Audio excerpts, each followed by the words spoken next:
திருப்பத்தூரில் பல்வலிக்கு சிகிச்சை எடுத்துக்கொண்ட 8 பேருக்கு மூளை தொற்று உருவாகி உயிரிழந்ததை அடுத்து அந்த மருத்துவமனை மூடி முத்திரையிடப்பட்டது. திருப்பத்தூர் மாவட்டம் வாணியம்பாடி கச்சேரி சாலையில் மருத்துவர் அறிவரசன் என்பவர் பல் மருத்துவமனை நடத்தி வருகிறார்.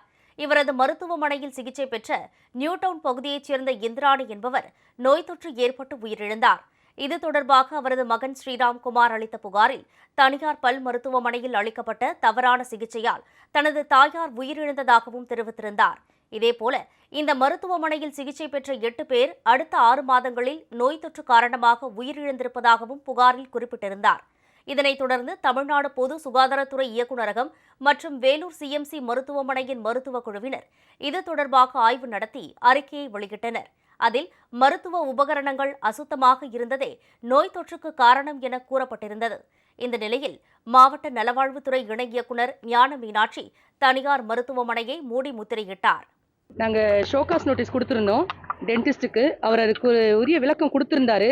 ஆனால் அந்த விளக்கம் எங்களுக்கு ஏற்புடையதாக இல்லை. அதனால நாங்கள் இந்த டென்டல் கிளினிக்கை க்ளோஸ் பண்ணுறோம். மேலும் நாங்கள் டென்டல் கவுன்சிலுக்கும் இந்த மாதிரி விஷயங்கள் இதை பற்றி தெரிவித்து அது மாதிரி நடவடிக்கை எடுக்கிறதுக்கு ஆவணம் செய்யுமாறு எங்கள் ரெஸ்பெக்ட் டிஎம்எஸ் சாருக்கும் பரிந்துரை செஞ்சிருக்கோம். இது தொடர்பாக பல் மருத்துவ கவுன்சிலுக்கு தெரிவிக்கப்பட்டு நடவடிக்கை எடுக்க ஆவணம் செய்யுமாறு பரிந்துரை செய்துள்ளதாகவும் அவர் தெரிவித்தார்.